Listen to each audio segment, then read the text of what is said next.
Welcome to another episode of Japan's Top Business Interviews. I'm your host, Dr. Greg Story, President of Dale Carnegie Training Japan, and my special guest today is an old friend of mine, David Sweet, CEO and founder of FocusCore. David, welcome. Thank you. David, you've been in Japan a long time. We've known each other for a very long time, going right back to the early 2000s. Yeah. How did you get to where you are today and running FocusCore as the founder of the company? Good question. Started off in HR, human resources with US government. I worked for the Treasury Department for about 10 years in Colorado. Met a wonderful, beautiful Japanese woman, had a couple of kids and knew nothing about Japan and decided to hop on a plane and come over. And that was about 22 years ago. Wow. Okay. And so came over, kind of fell into executive search. And here I am 10 years later, running FocusCore. And when I met you, you were in a much smaller organization, which has become N-World, which is massively huge today. And at that time, I think there were probably about, under 30 people in the company at that time. 6 or 7 when we started. Probably 6 or 7 when you started, right? And so you were doing search then, and I remember you invited me to come and give a talk to the team. That's really how we got to know each other. So in that time, in that search world, when did you sort of get to a point where you were in a leadership position, where you actually had people in your team responsible for other people? What stage did that come? About 6 months in. Wow, okay. So, because I'd worked with the government, I'd been a leadership there. I'd been managing people, managing teams of 50, 60 people. So when I came over, I fell into recruitment, and I was working in a one-man band shop and had no idea what I was doing. I was, throwing people into Goldman Sachs and I had no clue what was going on. And so I was brought over to Wall Street to actually manage the back office recruitment team at a time. So I was brought in as a manager and kind of learning the ropes at the same time that I was managing. So what was challenging about managing in Japan? Now, I'm presuming that Wall Street team, as I recall, was a bit of a diverse group. It wasn't just all Japanese or all foreigners, a bit of a mixture there. So what were some of the challenges of managing a team like that? Making sure that everybody was open and communicating and learning together and kind of facing in the same direction was the biggest challenge, I think, because you do have people from different backgrounds, and it's easy as the teams grow that it's easy to have a constituent that's a Japanese constituent, and then you have the foreigners, and you can get into a trouble with that if it's not managed correctly. So how do you manage that correctly? It's a great question. I think it's really open communication, making sure that people are listening to one another and having open forums where people could talk things through and really listen and express without fear what needs to come on. I think one of the things that we did at Wall Street that was so potent was that we would close the doors and go offsite and do training and do team building, and we would do that every quarter and really get to know each other as people and as a team. Now, was it something that you were initiating rather than the owner, Nick, or was Nick driving that? Who was driving that? I think all of us were. Okay. I think we had a strong leadership team. And I mean, my background was in employee development. And so that was kind of my forte, coming in and wanting to do training. And so I was instrumental in developing that new employee training program and bringing that in. I think and then we all complemented each other in various ways. Nick's a great driver and was super at keeping the business going and everybody focused on the right outcome and the same outcome. So I thought that was quite a good team that we had together, moving that ahead. While you were there, how big did the team become? Before I left, 60, 70 people when I left. 60, 70 people, right? So you started managing a small number of people and then suddenly got a much larger number of people. Yeah. So what were some of the challenges going from a small group to a larger group? I think it's always a challenge when you get to a tipping point right around 30 people where you need to make sure that you take everybody along with you. So what does that mean at 30 people? Why does 30 people mean it's problematic to take people along with you? Why don't 40 people or 60 people go along with you? It just seemed, I've just worked with companies, and it seemed like when I was training recruitment companies, because I trained different recruitment companies, that there were certain tipping points along the way, kind of when you're going from that 3 to 5 small boutique, a few people working by themselves in the back room, to a 10, 15 person company where it's then all of a sudden a real company. And then moving over 30 is another really big hump where I've seen companies kind of either shrink down or start expanding out. And I think the leadership needs to really know how to delegate, how to relinquish power, how to trust that mid-management level, and teach them how to be able to lead as well. In my experience, very few people do a good job of delegation. You see a lot of dumping of work, hey, I need this done by next Friday, get onto it. See you next Friday. You see a lot of that. I remember when I joined a company in Australia, my boss came with 2 massive manila folders of paperwork from the correspondence with the Japanese buyers, and just stuck it on my desk and said, go for it. That was the delegation. So in your sense, when you talk about you teaching delegation or you're getting people to delegate, what things do you advise people to do to make a delegation successful? Yeah, it's not dumping. I think one is realizing that you have to spend time up front. It's not just getting rid of a project. It's really giving a project to someone that can learn from it. And then so there's a selection. There's a selection. It's not looking around the room and who doesn't look too busy. Yeah. Oh yeah, that guy. And I don't want this on my to-do list anymore. You go do it. You've got it. Yeah. I mean, there's some of that. What can I delegate that someone else could learn from? What can I teach someone that they could probably do better than I can? Realizing that people can do things better than I can. And also then following up, that consistent following up, and then not expecting people to do it the same way that you're going to do it. Oh, so you have your preferred methodology, and that means being flexible to accept there may be a different path to the mountaintop. Path is different yours, but it still gets to the mountaintop. Yeah. Which I guess for a lot of leaders, it's particularly driven people. It tends to be my way, the highway, do it my way, I know more, I'm the expert, follow my lead, this is the only way to do it. Well, maybe not, yeah. I think if you can kind of come to, the outcome and you know what the objectives are, then there's a lot of paths to do that. I mean, when you have children, you know that children will have their own ways of doing things no matter how well you say you need to do this, it's not going to always happen that way. And they still turn out okay. So I think it works with, delegating for employees and training them, and you need to really care about their well-being and following up. But that's a good point, of following up. So leaders are perpetually busy. Yep. You meet people who are literally from morning till dusk, they're just swaying from one meeting into the next one, constantly.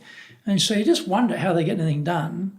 But the pressure of time usage, is immense, and a lot of expectations. And so how do you make sure that as a leader you are actually prioritizing time that's not directly related to what you're doing at this very moment? How do you make that happen?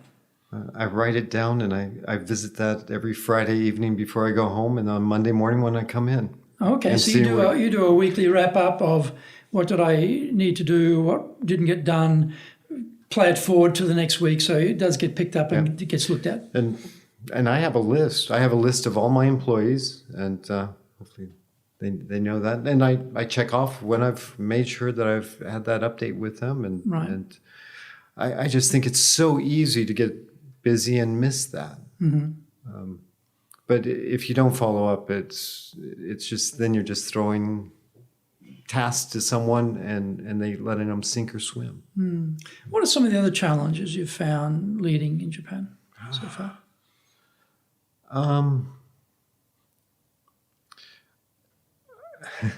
I think anytime being a foreigner in Japan and having Japanese staff, you have to be sensitive to different ways of doing things. And it's not just, we say it's in Japan and being domestic, but I think it's with any different type of culture. They come at work, we all come at it different directions. And because the Japanese are very high contextual, you need to sit down and speak and listen and have more meetings than in, say, when I'm in the US. In the US, sit down and in 15 minutes, we kind of just jump up and do it. And it's a very do-it We talk culture. about that high context for Japan. We often talk about that. What does that actually mean? You know, for people who don't know Japan, they hear the word high context. Well, what is he talking about? The word nemawashi, and it's sitting down and speaking to everybody, getting everybody's buy-in before making a decision and moving on. And to my mind, it's very high contextual, very Japanese, but also it's just good management. And all the good managers I know globally have conversations behind closed doors before they go into the meeting and make decisions. And you chat and find out you read the air, as we say in Japan, right? So basically there's a groundswell that you are orchestrating with the people who are going to attend the meeting to get them to consider something you want to happen and start to feed in your ideas, get ideas back from them, or things they're uncomfortable with or potential problems, start to alleviate that, start polishing the idea. And then by the time you get to the meeting, it's more or less being agreed, this is the actual final agreement. Whereas maybe in a Western meeting, we come to the meeting, we debate, argue perhaps even in the meeting, hopefully no yelling, but we make the decision in the meeting, boom, we go off and do it. Yeah. So it's just you get to the same decision, just a different way of doing it. And it's a little bit slower, oftentimes, but I think there's the contextual one, you mean? Yep. But I think there's a lot more buy-in and less mistakes along the way. I mean, you don't do beta testing on the floor in Japan as well as you do in the US, where you just kind of say, well, it's halfway done. We'll do it on the fly as we're going. You just wouldn't do that as much. Japan wouldn't do that here, mainly because they're so risk averse. Oh, yeah. What do you think's driving that risk aversion? Quality. I think it used to be quality. I don't know about as much now, but I think there was a high standard, and you don't want to make a mistake. There's still a strong belief that the customer is right, and we want to do the right thing and make sure we do it correctly. I think that would be... Does it come back to that contextual part where a business relationship is not a transaction in Japan? It's a partnership. So there's an obligation on my part as a supplier to grow both of our businesses, and the trust is there that I will deliver what needs to be delivered on time in the right condition at the agreed price or whatever. And you are relying on me because we don't have a lot of storage space in Japan in the sort of logistics distribution system. So everyone's holding a very small amount of product. So you need to have replenishment. So if you don't have it, the people down the food chain don't have it either. So you can really burn a lot of people, burn your food chain very easily if you let others down. So I guess that contextual obligation partnership thing is driving the sense of, yes, it has to be done correctly, no mistakes, no errors. Everyone's happy with that. I think you're spot on. I think that's that interdependence. And there's a long-term trust with it goes back for some of our clients.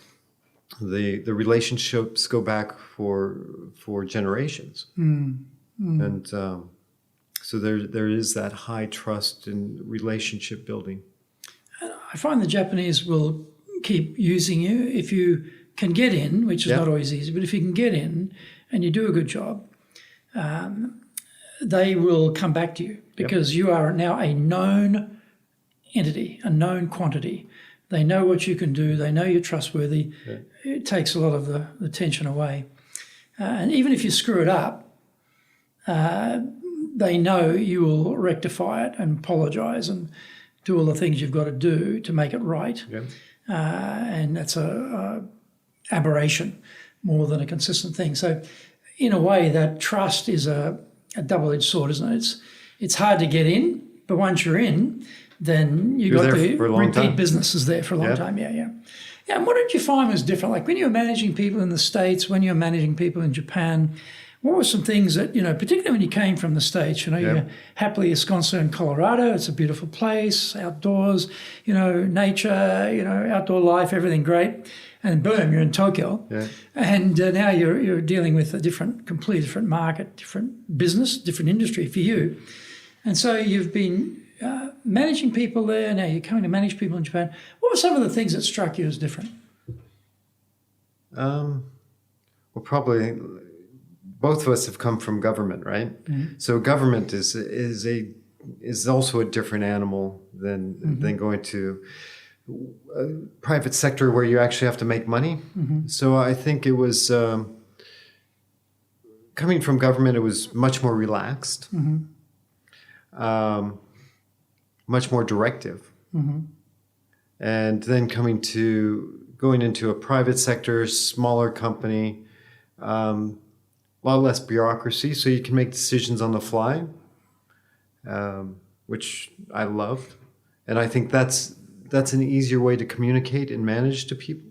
Mm-hmm. I think I found that the people that I was working with, especially in the WSA days, and that's why I like FocusCore now, is that we're still small and that people can have an input into the business and a direct input to how the business grows and develops. And I think that's important for leadership for employees. I think they enjoy that. Okay. So what about the contrast with, say, the Japan case, right? You're leading Japanese staff members. Japan tends to be, tell me my marching orders and I will march according to those orders perfectly, as opposed to where should we march or why should we march or, when should we march. So there's quite a directive culture in leadership here around telling people what to do and people wanting to be told what to do. So how do you balance that out in Japan? That's a good question. 20 years later, I still don't know it.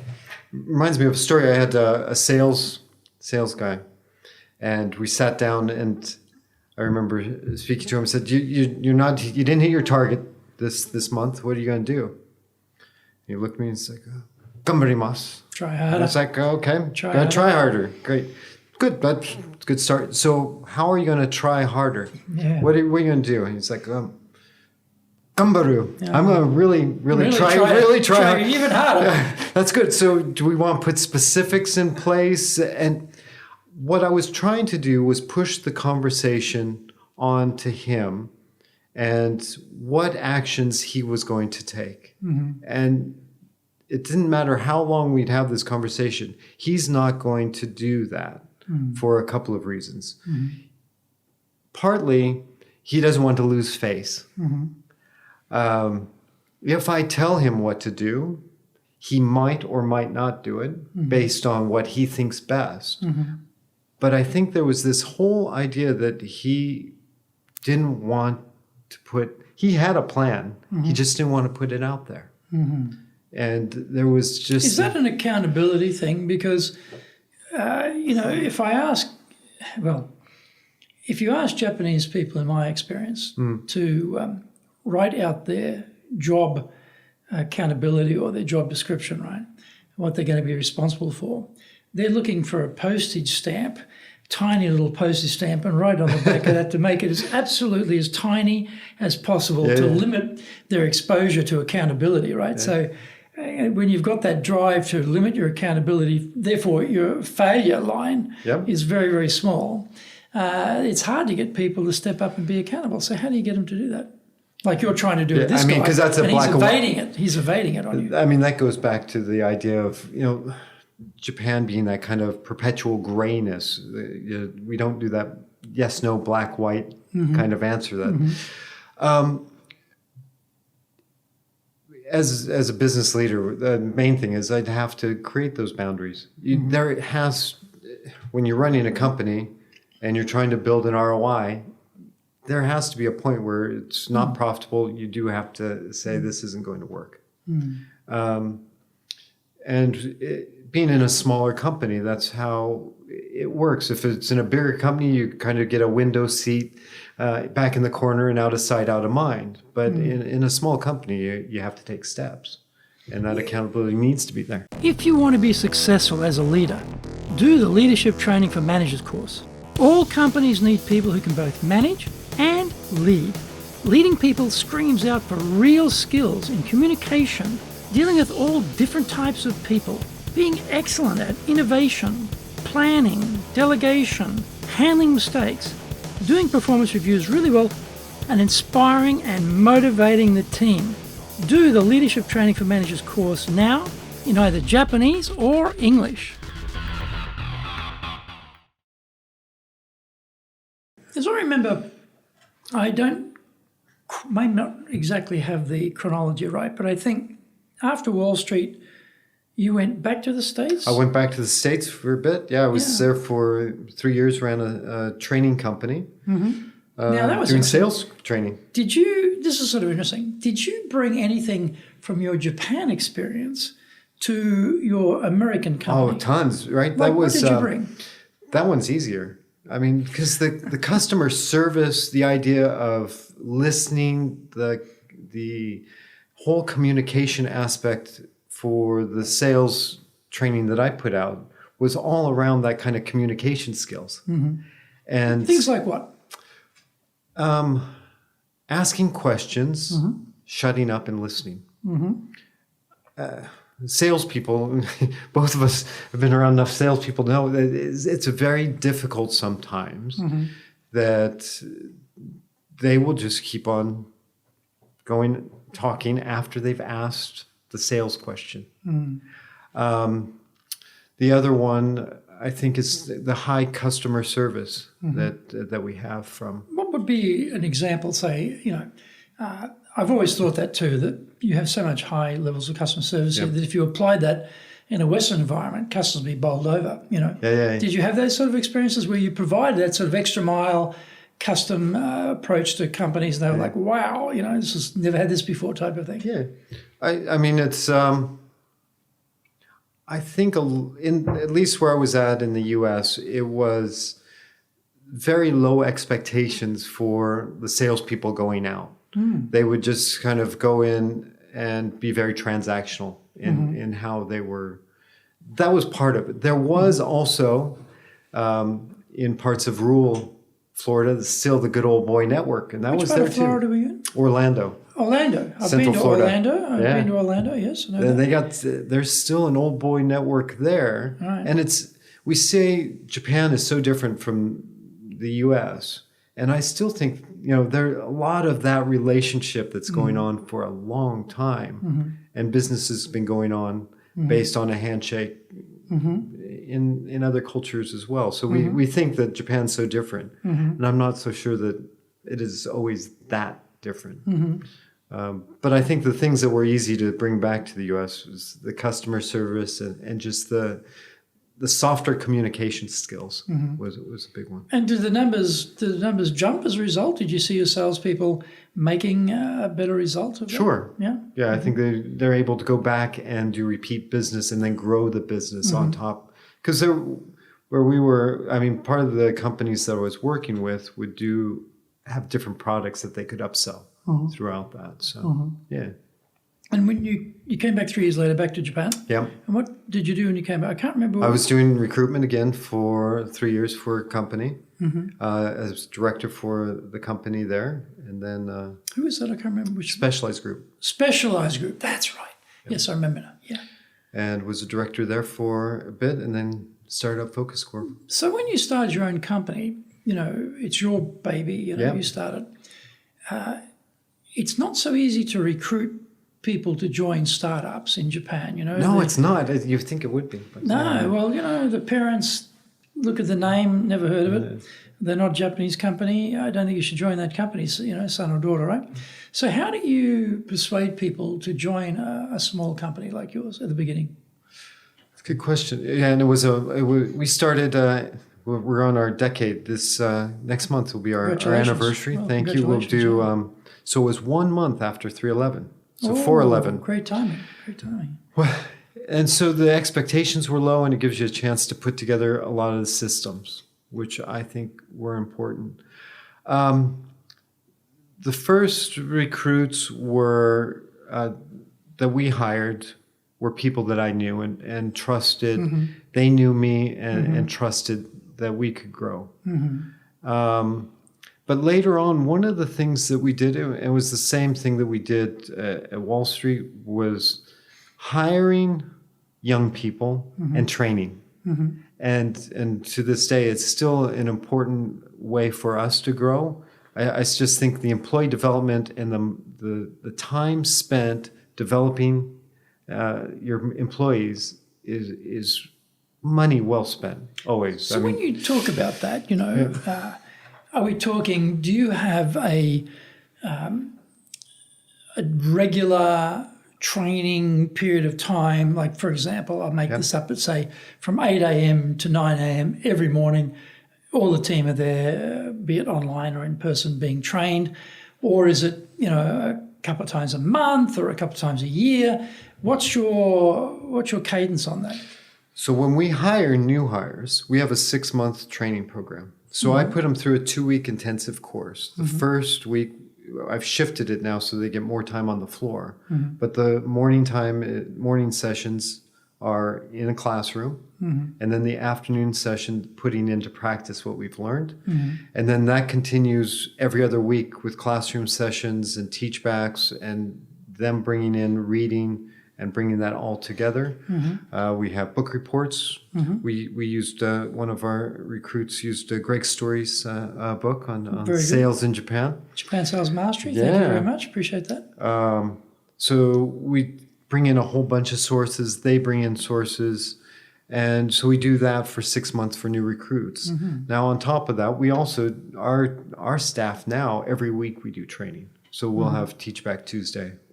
Teach Back Tuesday. Everybody, How many hours do you associate for that? 30 minutes to an hour. So it's not too... It's not too much. Too much of a... And then once a quarter, we'll close down the office and we'll get together and we'll do training, just everybody together, and that'll be an office. And that'll be all day. That'll be all day. So, this is very good that you've got a very comprehensive program to develop people. And thinking about one of the big areas is engagement, keeping people engaged. So how do you go about keeping people engaged? Like when you first start, you're sparkly and, bright-eyed and bushy-tailed. And, after a couple of years, you've sort of been doing this for quite a long time now. Got people at different stages and, people coming in and people being there for a while. How do you keep the team engaged? And I still think training. That was just one of the things that early on that was even more important than salary, is to keep people engaged. Is people like learning stuff. They want new things, new challenges, and sometimes that's projects outside of the daily sales.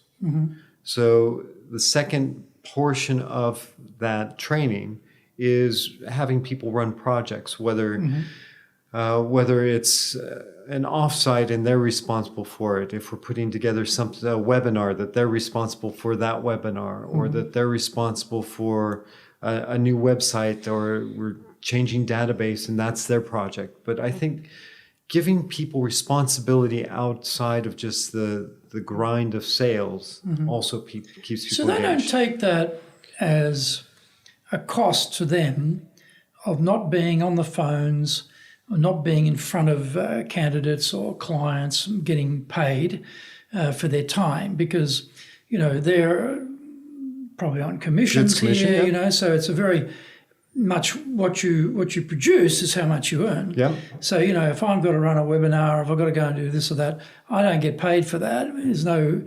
So how do you encourage them to, in a way, sort of sacrifice earning time for learning time? People volunteer. You ask for volunteers, and a lot of people want to do things that so are you do it just. that way. It's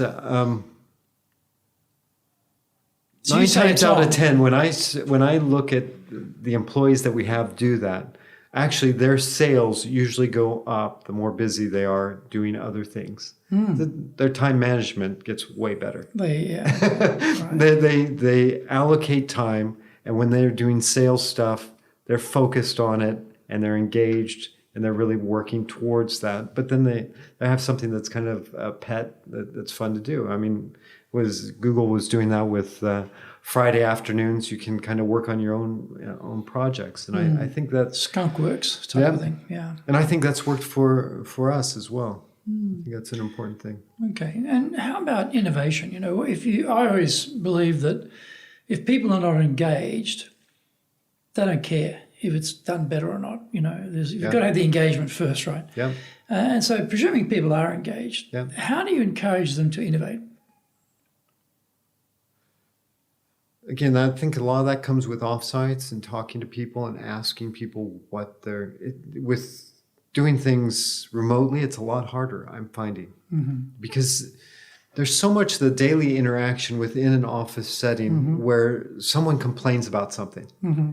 And that's an opportunity to create a better process. And it's like, look, that's a good point. I hadn't thought about that. Yeah. How can we improve that? Fix that? Yeah.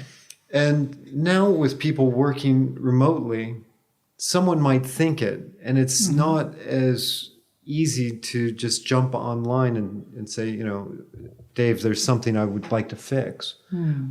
It's sometimes just a passing thought that people just let go, and it's a missed opportunity for us as a company, I think. And so I think it's a challenge for leaders going forward, because I think remote working is going to be the new normal.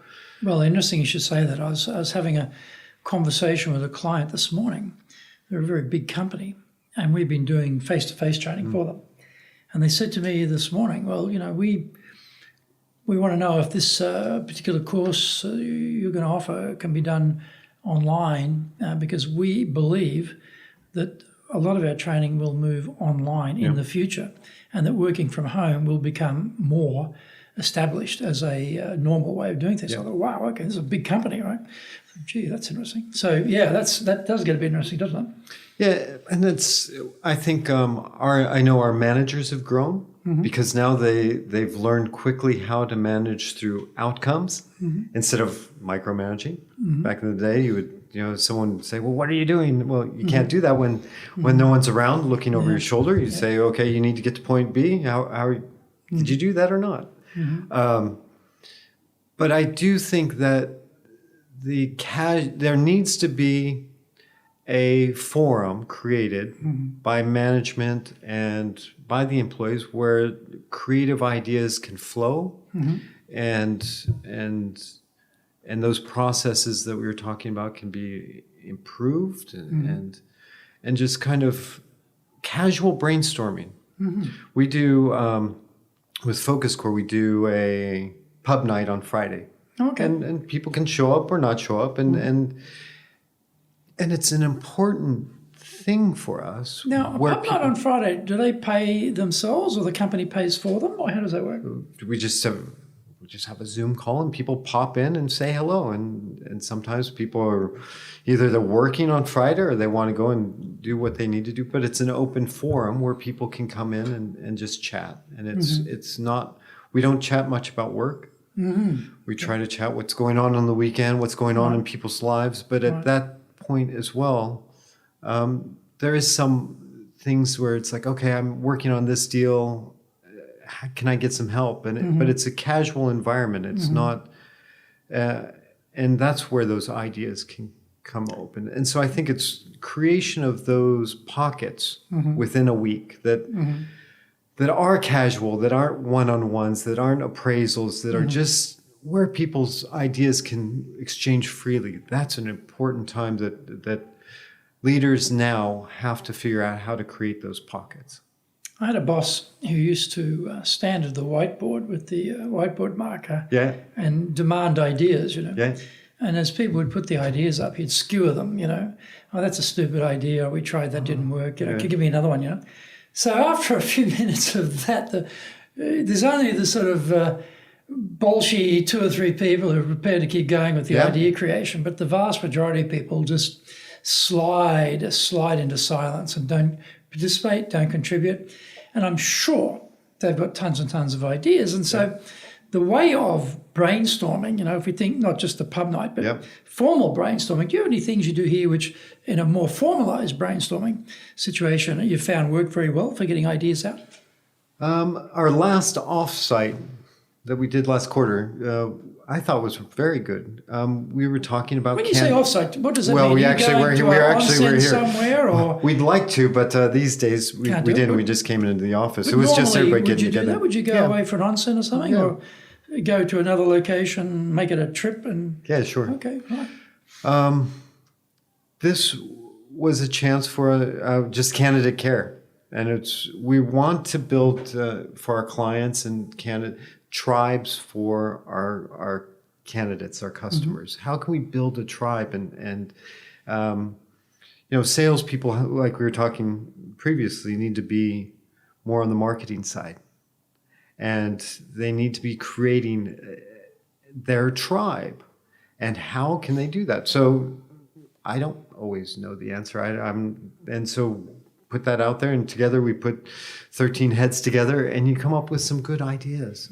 And the employees are bought into it, and I'm bought into it, and it makes everybody excited. So how does that idea generation work? Because as I say, the classic is it's the classic whiteboard marker and give me the ideas, and judging the ideas as they arise, as opposed to you don't, not doing that, right? You do the angel's advocate, not the devil's advocate, right? So the first thing you do is the idea generator, right? Just what ideas do you have? What other ideas do you have? It depends on the mixed audience. If we have a lot of Japanese, I will have I'll hand out stickies and have them write down 3 or 4 thoughts beforehand, so people have a chance to think through ideas. And then maybe do small group work, and then bring it to the larger group. So just depends. But bubble it up that way. Yeah. But you just collect all the ideas first until we get 20, 30 ideas, and you might take 2 or 3 of those and run with them. But and what's the sort of accountability for that? Because you've probably had this experience too. I've had these offsites, fantastic. The walls of the room are literally covered in paper with all the ideas stuck up on the walls, and you're on an absolute massive high. Yeah. It's been incredible. You go back to the office. Done. That's it. Felt good. Nothing ever. Greatest 2 days ever. Yeah, but nothing ever translates from the effort we put into generating these ideas to actually capturing the ideas to actually executing the ideas. So I've always found that very irritating and frustrating, having been making the effort to come up with the ideas and see nothing happen to it. So how do you get from the idea generation to the execution piece? If Nick Johnson, if you're watching, I'm going to thank you for this one. You just have to send him an email and tell him to watch, right? Yeah, he's, he held everybody accountable, right? And so I learned that quite early on, that if you don't keep it accountable and keep things going, it dies pretty quick. For us, I keep it simple. I keep it on a Google sheet. and I keep everybody's name and what's the next step and where have we gone. And once a week you kind of say, Greg, you had the next step on this one. What are you doing? Where are you at? You need any help? And you go with that. Usually, from an offsite, you also have to be realistic that not 100% of everything that you're going to take from that is actually going to be implemented. Some of it does go by the wayside. And I think that's okay too. I think but 80% of it, when we do it, usually we have 70-80% of it implemented, and you'll have 2 or 3 new processes, and then next quarter you go back and you do it again. But you do need someone that's driving it, that just asks the question once a week, who's doing what on this? Are you doing business with Japan? Do you really know how things work? Japan Business Mastery provides the answers. Do you have the right networks and know how to create them? Do you know how to get on the same wavelength with Japanese buyers? Do you know what being trustworthy looks like from the Japanese perspective? Japan Business Mastery is based on more than 30 years' experience in Japan and will become your go-to guide. Want to succeed in Japan? Buy Japan Business Mastery now. Keeping track of it. Yeah. And what about things like trust? I mean, we talked before about customer care, the accountability, the obligation, partnership rather than transaction. But how about trust inside the organisation? How do you build trust within the team and with you and the team? Yeah, it's huge, right? It's listening. Now, what does that mean? Because we throw these technical terms like listening around. For a lot of people, they think they're listening, but actually what they're doing is they're finishing other people's sentences. They're cutting them off. They're thinking about what they're going to say. Yeah. They're not really listening. Yep. So what do you mean when you say listening? How should we listen? In other words, what would be some good practice or best practice on listening? A couple of easy things. Enjoy silence. Ask a question and shut up and count to 10 in your head. Okay. And then my favorite question, and what else? So, that's a great idea, Greg. And what else? Okay. Right. So this is a problem that we have in the organization. That's great. And what else? Right. And what else? And you just keep on repeating that. Because the first 1, 2, 3 answers, whether it's improvement, whether it's ideas, whether it's compliments, aren't always at the heart of what's really the matter. Actually, that's a good point. We find that in training, we're getting people to, in sales training, they'll ask the client something. The client will give an answer if we're doing role play. And you're sitting there, you're listening to this, and you think, oh, bingo. That's where you've got to start digging in right there. There's gold if you keep digging there. Yeah.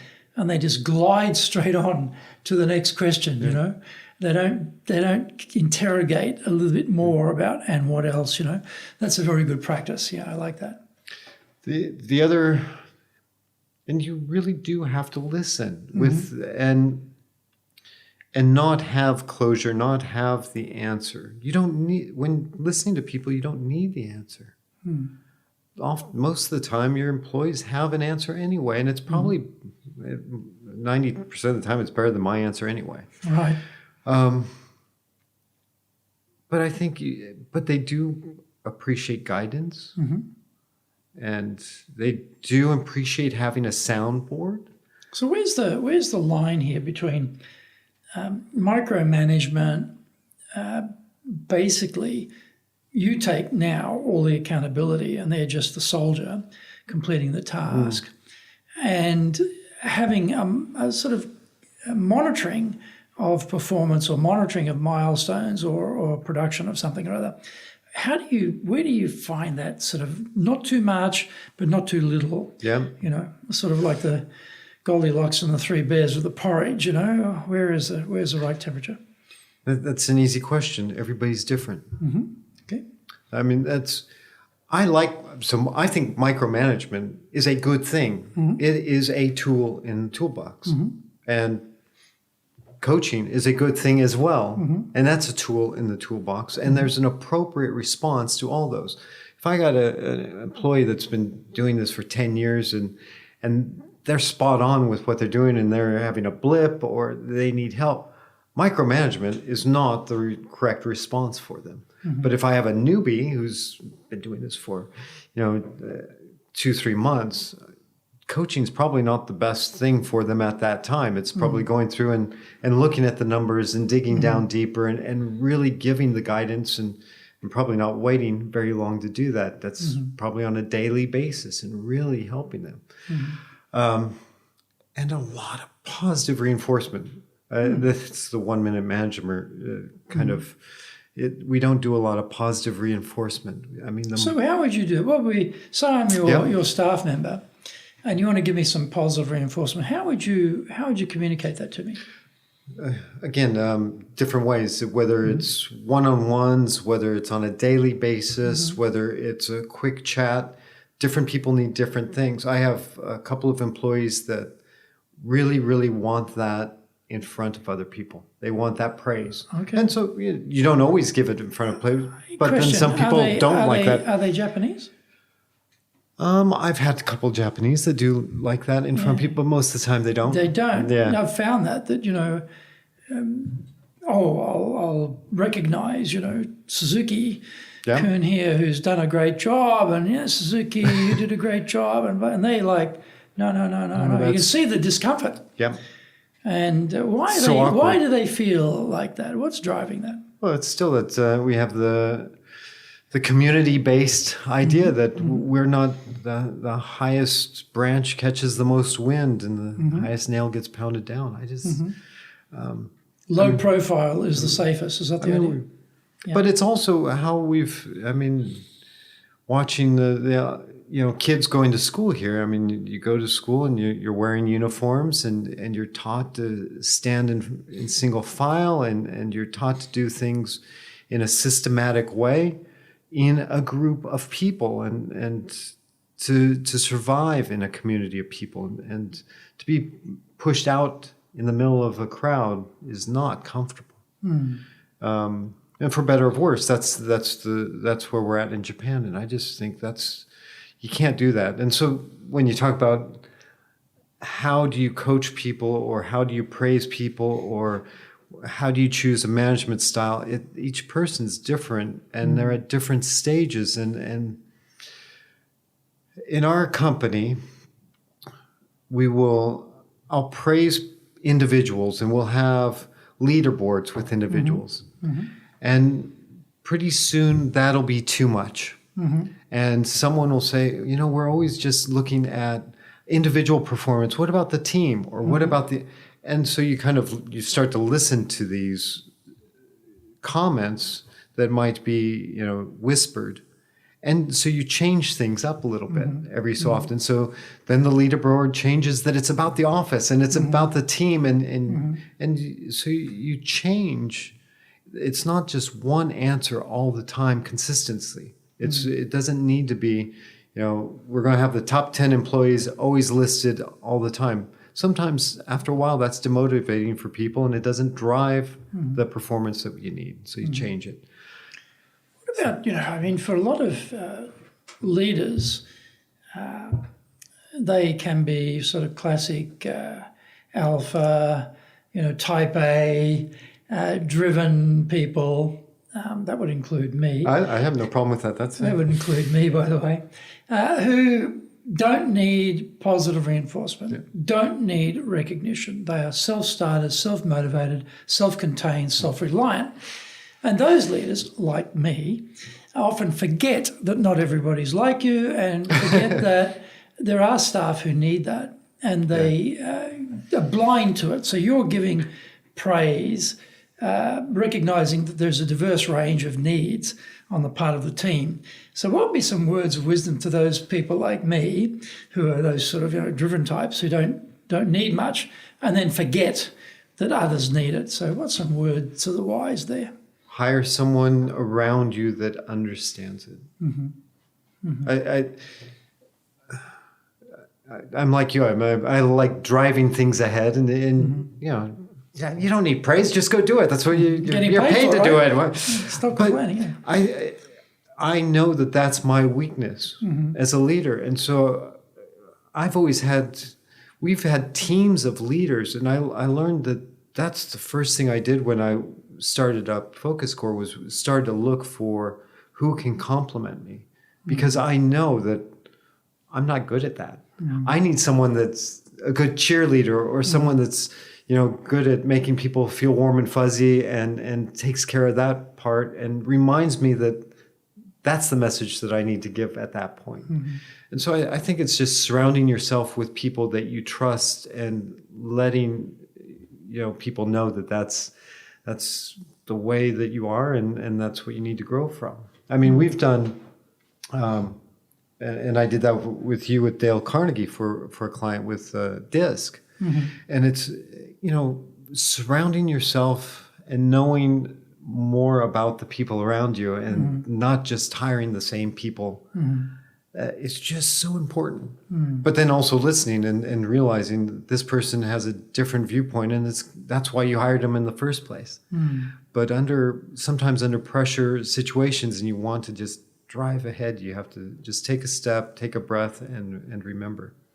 So I think that would be my advice to leaders that are just driven, that A-type personality is, find someone else that's not like that, and trust them when you need that. And you judge whether you take that advice too, right? Yeah. Sometimes it's not going to be appropriate. Yeah. So, we've talked a lot about different things, innovation, trust, engagement, differences, challenges of leading in Japan.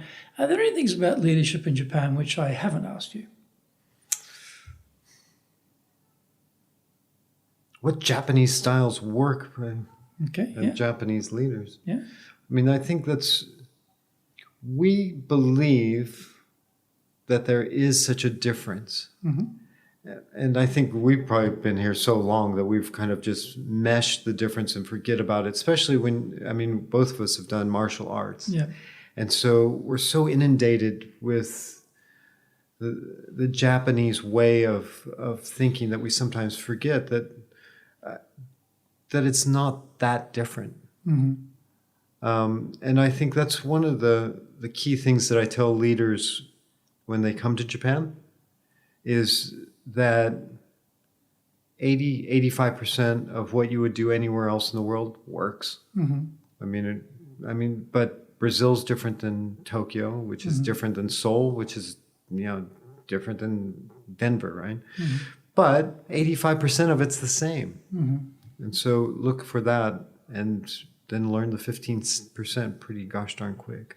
So if we were thinking about that, and say someone was being posted to Japan to run a company here, run a business here, and that 15%, right, well, that's going to be different. What would be 3 pieces of advice you'd give someone who's a newbie to Japan as a leader? They've been sent by their company to run the Japan operation. Yeah. What would be some advice you'd give them?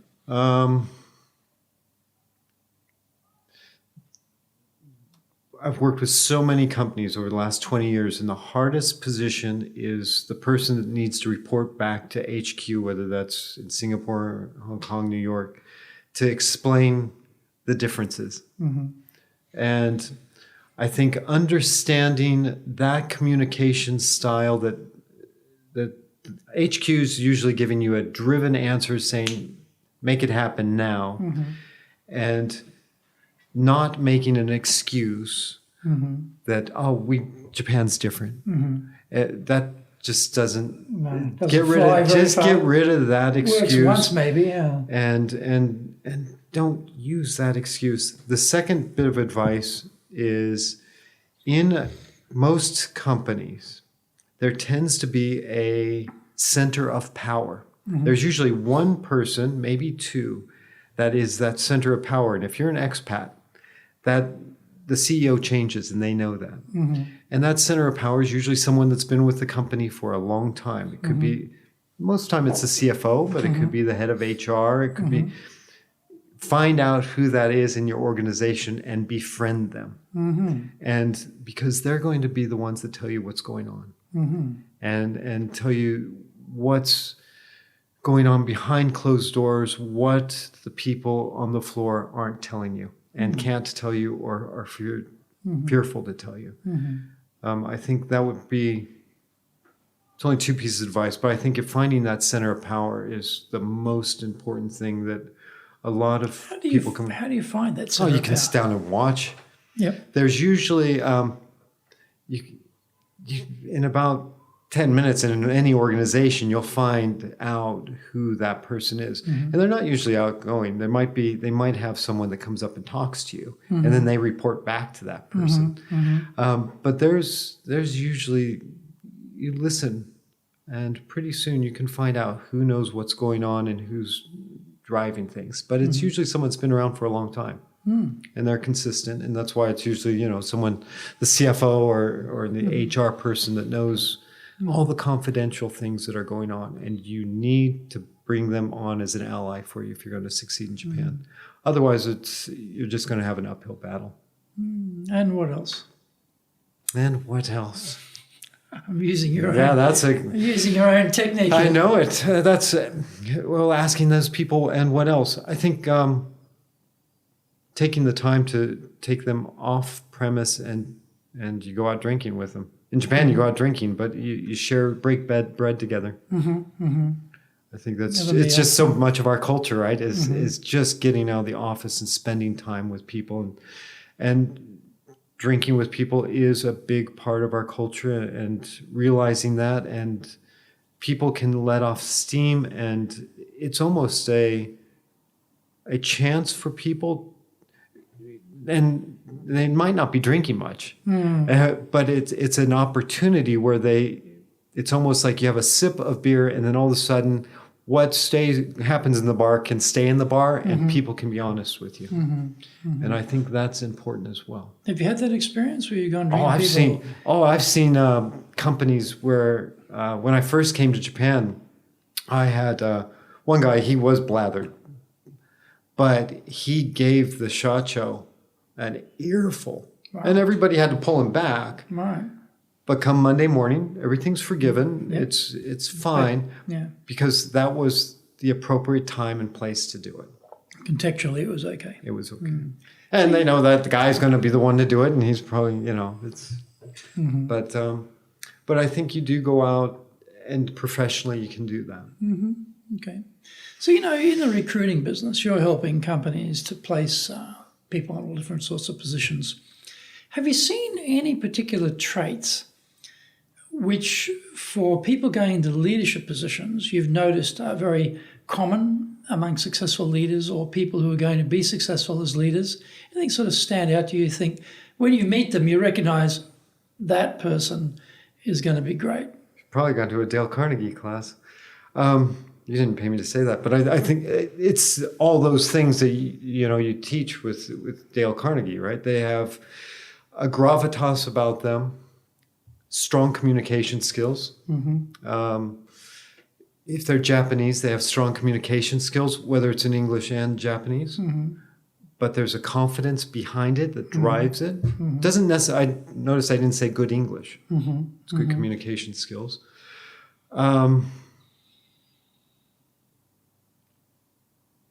The quality that gets things done. There are outcomes, and they talk through those outcomes, and I think those make good leaders in Japan. And those people go into interviews and they interview well, and they tend to succeed where they're at. You can see the success. I mean, seeing so many resumes, you can kind of see the patterns of star players, and you can say, okay, this person's going to, go in and, given the right circumstances, he or she's going to just do a great job. Shoot the lights out. Yeah. So, David, you have written a number of books. Yep. I have Sweet Sales. Sweet Sales. And I believe you've written a new one. I've got a new book. Yeah, I got 5 books. This one's the newest one on business. What's called Sweet Success. Sweet Success, yeah. What's this about? So it's more holistic than Sweet Sales is specifically about sales. This one is about bringing success to life. Okay. So we were talking a little bit about having that kind of gravitas, having that kind of center. Mm-hmm. And the Greeks call it arete, and it's just this ability of excellence and exuding excellence and how to do that. And so this is my experiences. Some of it's biographical, autobiographical. There is some biography in there as well, and some exercises just to get people thinking about different ways of changing up their life. And it's not, I strongly don't believe in a work-life balance. I don't think there's any such thing. I think you live life. There is no line. I go to the office and I'm alive, and it should be filled with joy and passion. And when I go home, it should be some drive and love and passion and joy there. And I don't compartmentalize that. And what about your podcast? Tell us about your podcast. So Barefoot Lunch is a podcast that has been looking at leadership hiring for SMEs in Tokyo. And this year it's shifted. And now it's going more towards the Sweet Success, looking at educators, looking at, I talk to educators, artists, business people as well, on just what makes them successful and what makes excellence. Again, going back through, just striving for that excellence, that arete in life. So that's kind of where I'm taking that. Oh, okay. Very interesting. Yeah. Well, thank you. Thank you for the opportunity. Really good conversation. Well, it's been great just to catch up again. Getting down to the nitty-gritty of how it all really works. Yeah. So thank you very much, David. Thank you.